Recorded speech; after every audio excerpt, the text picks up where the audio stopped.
예, 금요일 묵상의 시간입니다. 성도들에게는 타협하거나 물러설 수 없는 선이 있다. 성도들에게는 타협하거나 물러설 수 없는 선이 있다. 자, 이런 제목으로 또 이번 주간 마지막 묵상 함께 나누겠습니다. 자, 어제 우리는 3차 전도 여정을 마치고 여러 어려움을 이기며 드디어 이제 시리아 지역, 이 팔레스틴 지역에 도착한 바울이 여러 지체들이 성령의 감동으로 말한다고 하면서 예루살렘으로 가면 어려워질 것이다 라는 이 충고에도 불구하고 주께 받은 사명을 이루기 위해서 결박을 당하는 것뿐만이 아니라 심지어 죽을 것까지도 각오하고 있다라고 확고한 뜻을 보이므로 이제 모든 것이 주의 뜻대로 이루어지길 바란다라고 하면서 이제 주변 사람도 말지 못하는 이제 그런 이제 상황들을 살펴봤습니다. 자, 그래서 결국 바울은 예루살렘에 올라갔어요. 21장 15절.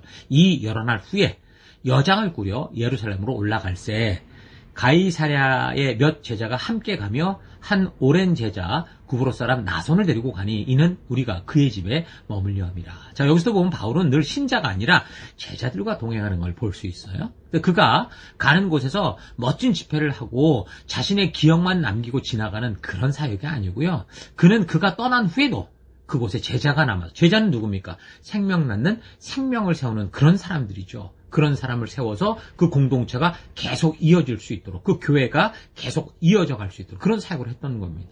이게 바로 예수님께서 우리에게 명하신 그런 사실인 거고, 그래서 우리 교회도 이 생명 낳는 생명을 세우는 그런 사명 속에서 우리가 지금까지 이렇게 그 길을 걸어가고 있는 겁니다. 그래서 우리가 이 일에 계속해서 집중하고, 제자를 세우는 일에 집중하고 지혜를 모아 달려가십시다. 자, 그래서 17절. 예루살렘에 이르니 형제들이 우리를 기꺼이 영접하거늘 그 이튿날 바울이 우리와 함께 야고보에로 들어가니 장로들도 다 있더라.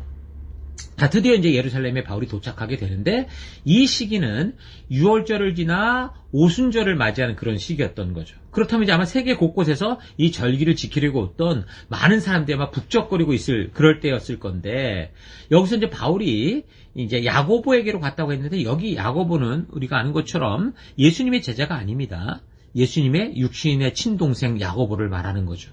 예루살렘 교회 초대 이 수장, 그 리더가 바로 이 예수님의 친동생 야고보였던 겁니다.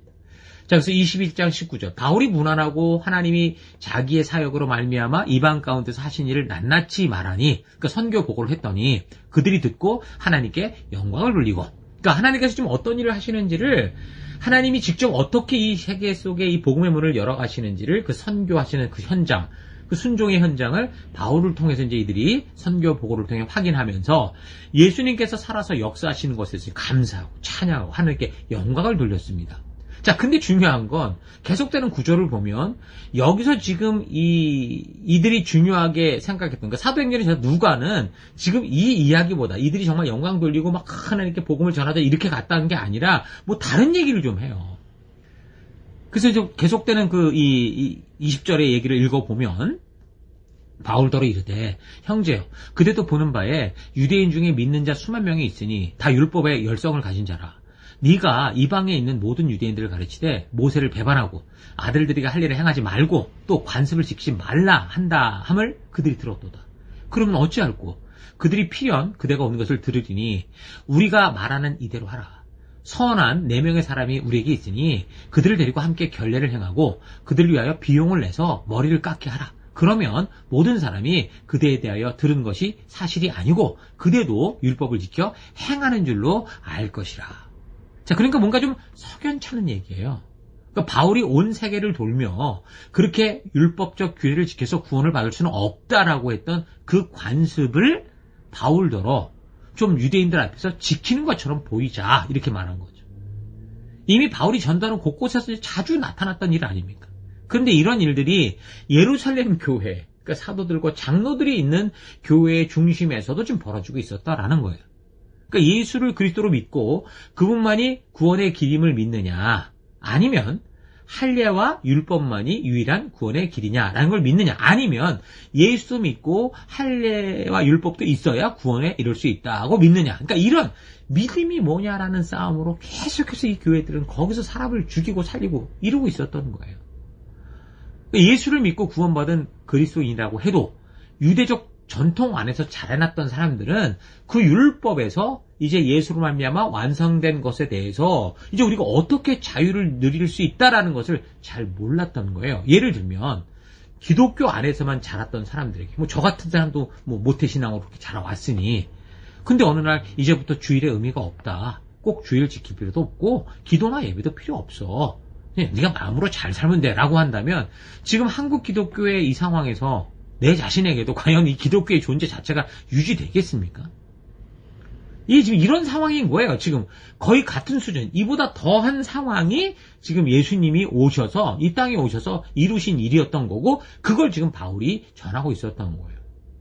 유대인들의 경우 어땠습니까? 율법에서의 자유케 되는 거는 결국은 이 하나님 주신 그 의도를 모를 때는 민족의 정체성, 자기의 존재의 뿌리를 잃어버린 게 되고 말아요. 그러니까 1차 그 예루살렘 공의에서처럼 그 갈라디아 전도 이후에 벌어졌던 일 아닙니까? 주 예수님의 오심의 의미를 잘 따지다 보니 사도들과 다 같이 모여서 얘기하다 보니 분명 이 할례나 율법이라는 건 분명히 상징이었고 여기에 얽매일 필요가 없고 하나님의 자녀가 되면 뭐 율법과 이걸 지켜서가 아니라 이 믿음으로 된다라는 걸 알게 된 거잖아요. 근데 정작 삶에 있어서는 그들이 포로된 때로부터 따지면 600년 동안 해왔던 거고 시내산의 약속으로부터 따지면 1400년 동안 이것을 해왔던 건데 그게 이제 필요 없다고 한다고 하면 이게 해결되는 게 쉽지 않았죠. 지금은 이스라엘이 특히 이제 자기들의 주권조차 없이 열강들이 짓밟히면서도 그 종교적 독특한 특성으로 하나가 돼서 그나마 존재감을 조금 인정받고 있는 셈이나 마찬가지였을 건데 그런 모든 민족의 집중력을 다 흩어지게 하는 식의 이 바울의 설교는 바울이 꼭 이 나라의 안정을 위해 빨리 죽어야 되는 그런 존재로밖에 보이지 않았던 거예요. 그들이 붙들 수 있는 것은 정말 이 율법에 담겨있는 하나님의 마음이었는데 그게 아니라 이 율법을 율법주의, 종교로 붙들었으니 이 종교가 저들을 붙들고 있으니 이 종교를 방해하는 사람 다 죽여야죠. 그러니까 바울도 죽어야 됐었고 그래서 예수님도 그래서 죽어야 됐던 거예요. 그래서 바울의 간증을 들으면서 지금 수많은 이방인들이 예수님의 말씀하신 것과 같이 하나님의 자녀로 들어오고 있다. 이 놀라운 하나님의 나라로 들어오고 있다라는 놀라운 사실을 접하면서도 그래서 하나님께 감사하다 말은 하면서도 정작 예루살렘에 있는 사람들은 이런 위급한 사태에 더 마음이 쓰여가지고 본의 아니게 그 유대인들의 눈치를 보고 타협하는 모습을 보이고 있는 거죠. 현실적으로 보면 분명히 이해할 수 있겠지만 안타까운 것은 마치 성령 임재 사건 후에 그 서기관과 대제사장 같은 관원들 앞에서 담대했던 베드로가 그 이방 안디옥 교회에 갔었을 때 이방인들과 함께 식사하다가 예루살렘에 누가 왔다 그러니까 휙 도망갔던 것처럼 그러니까 아직도 예루살렘 교회는 그런 정도의 수준을 벗어나지 못하는 어떤 면에서 타협하고 있는 성장의 어떤 과정일 수도 있겠지만 그런 모습이었던 겁니다. 그러니까 유대인들의 등살에 목숨이 위협당하는 지경이었기 때문에 그랬는지는 몰라도 다툼과 분쟁을 없애려고 하는 건 중요하지만 우리가 기억해야 되는 건 자신들의 믿음의 가치까지 감추면서 눈 가리고 아웅하는 식으로 믿음대로 살아가는 현실 앞에 다툼과 분쟁이 힘들고 어려우니까 일단 좀 조용히 넘어가자라는 식으로 해서 잠시 위기를 모면하려고 하는 것은 이걸로는요. 그 문제가 해결되면 좋죠. 근데 그게 아니라는 거예요. 불씨를 없애는 게 아니라 잠깐 연기만 없애는 거하고 똑같은 거죠. 반대 세력들의 공격과 핍박은 절대 없어지지 않는다는 겁니다. 그래서 바울이 이방인의 사도로 온 아시아와 마케도니아, 아카야 지방을 돌며 전도할 때 예루살렘 교회 리더들이 예수님의 오심으로 말미암아 해결된 그 언약의 성취를 더 열심히 파악하고 모든 성도들로 더불어서 이것을 교육하고 바른 의미를 찾고자 했다면 지금 이 바울이 올라갔을 때 이 상황, 이렇게까지 유대인들의 눈치를 보고 위기를 모면할 방법만 찾는 이런 식이 아닐 수 있지 않았을까 생각해 볼 수 있습니다. 근데 뭐 쉽지 않은 일이었을 거예요.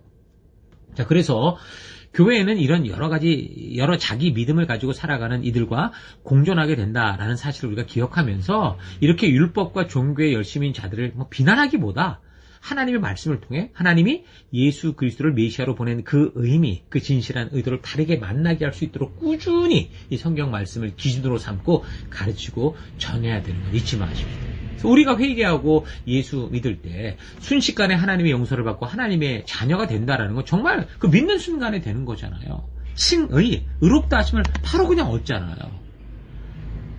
그래서 하나님이 살아계셔서 역사하신 것을 확고하고 바르게 좀 알아서 이제 우리가 지금 당장 버려야 될 것과 또 우리가 취해야 될 것, 분별할 수 있는 그릇이 장성한 분량으로까지 자라나서 진정한 증인된 삶을 살기 위해서는 이 말씀에 집중해야 되는데, 그래서 우리가 이 사실을 잊지 말아야 돼요. 하나님의 진심을 알기까지 힘쓰는 이 가치 변화의 시간이 우리에게 꼭 필요하다.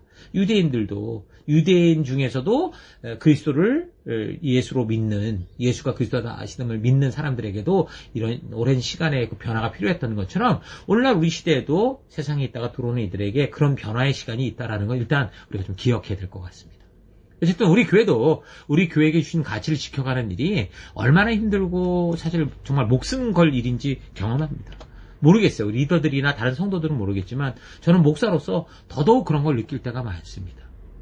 지금 우리가 다가오는 상황과 환경이 어떠하든 이제는 갈 수 있는 이 부르심 따라 가는 그 결단이 있지만 처음에는 이거를 결단할 때도 많이 힘들었던 것 같아요. 이러다가 모든 게 다 교회가 끝나고 성도들이 다 없어지면 어떡하지? 라는 그런 두려움들이. 그런데 아니 그런 식으로 내 생각으로 만약에 사람들을 모아놔서 어떡하자는 거냐 이런 생각이 드니 이건 아니라는 걸 알죠. 그러면 어떻게 걸어가야 되느냐. 너무도 수많은 교회가 있고 너무도 수많은 훌륭한 목사님들이 계신데 네가 굳이 여기서 교회 하나 더 챙겨서 뭘 어떻게 하겠다는 거냐 라는 걸 물을 때 그게 아니라 그것도 내 뜻대로 이걸 세우고자 했던 적이 없습니다.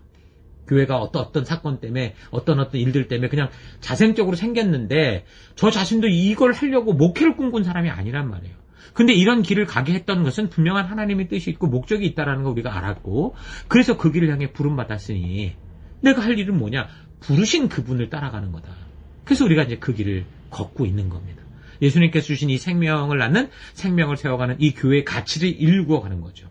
그래서 그것을 디테일에 대해서 심지어 함께 달려오던 사람들도 이 부르심에 대해서 오랫동안 헷갈려하는 사람들도 있을 때가 있어요.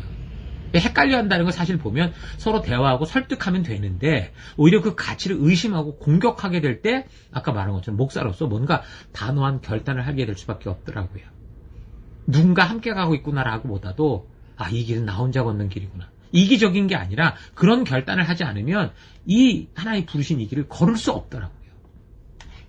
그래서 교회가 예수님께 받은 사명을 따라 존재하는 이 가치조차 만약에 이 사람이 좋은 대로 또 그렇게 가지고 저 사람이 좋은 대로 이렇게 가지고 그러다 보면 결국은 이 공동체를 직접 세우신 하나님의 뜻이 유야무야 되고 결국 무너질 수밖에 없기 때문에 단호한 결단을 할 수밖에 없더라고요.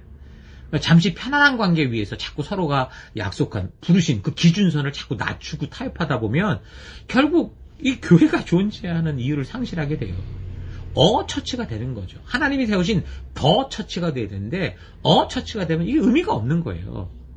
그래서 함께 부르심 받은 성도들 또한 비전과 사명을 감당해야 될 그 의지 또한 상실하게 돼요. 하나님이 더 처치로 그들을 부르셔요. 내가 능력이 있어서가 아니라 그렇게 부르셔서 한 사람 한 사람이 모이게 되는 건데 우리가 이제 이 서로 함께 좀 좋게 지내보자라는 이것 때문에 자칫 쉬운 길을 택하다 보면 이제 그때부터는 더 처치가 아니라 처치가 되는 거죠. 그래서 어쨌든 공동체가 하나 되기 위해서 처음에는 목적과 이런 방향 싸움에 대해서 굉장히 많은 다툼들이 있게 되는데 그래서 이렇게 한 방향이 서게 되고 목적이 서게 되면 이제 그 목적에 다가가는 그 방법을 어떻게 할 거냐, 그 디테일을 어떻게 할 거냐, 이제 이걸 가지고 또 이제 성장해가는 단계가 옵니다. 그래서 한 공동체 안에서 하나가 되려면 먼저 그 공동체가 나아가는 그 방향, 목적을 확인하고 그리고 그 사명을 일궈가는 그 한 방법, 하나님이 깨닫게 해주시거든요. 이 목적을 일궈갈 때 내가 서 있는 그곳에서 이런 것들을 하라고 도전을 주실 때가 있어요. 거기에 성실하면 되는 겁니다. 그래서 한 공동체가 걷고 있는 그 디테일은 주의 성령께서 각 교회 속에 그렇게 주신 것이기 때문에 이건 누가 옳고 그름이 없어요. 다 다를 뿐인 거죠. 그래서 우리는 다툴 일이 아니고 방향과 방법을 이해하고 그래서 함께 힘을 모아서 하나 되어 이 주신 길을 뚫고 나가는 거. 이게 중요한 겁니다. 여러 가지 핑계대면서 오랫동안 한 공동체에서의 약속을 지키지 않다 보면요. 자기 안에서 떠오르는 수많은 변명과 핑계가 결국에는 문제의 원인조차 잃어버리게 돼요. 처음에는 자기가 미안해서 변명하고 핑계대다가 나중에는 이게 자기의 무슨 당연한 어떤 뭐라고 그래요. 무슨 걸리는 것처럼 착각한다고. 그러니까 남 탓한 인생이 되는 거죠. 여러분 정말 여러분은 한 공동체에 속했습니까? 그렇다면 힘써 성령이 하나 되게 하신 것을 지켜가고 한 마음과 한 뜻으로 주신 사명을 일구는 그런 히스토리 메이커가 될 수 있기를 주의 이름으로 축원합니다. 자, 이번 주간 우리가 다시 이제 사도행전의 역사로 돌아와서 지금 20장, 21장에서 또 26절까지 바울이 이렇게 분쟁을 없애고자 야고보의 제안에 동참하게 되는 것까지 살펴봤는데, 그렇게 바울이 동참함에도 불구하고 결국 분쟁에 휘말려서 예루살렘에서 고난을 겪게 되는 바울의 이야기, 다음 주 계속 묵상해 나가도록 하겠습니다. 자, 오늘 하루 나는 현실에서 일어나는 불편함이나 충돌이 어떤 것이든지 그런 자체가 불편하고 어렵다고 해서 우리가 추구하고 나아가야 되는 방향과 방법까지 그냥 대충 유야무야 넘어가려고 하는 습관이 있지는 않았는지 좀 되돌아봅시다.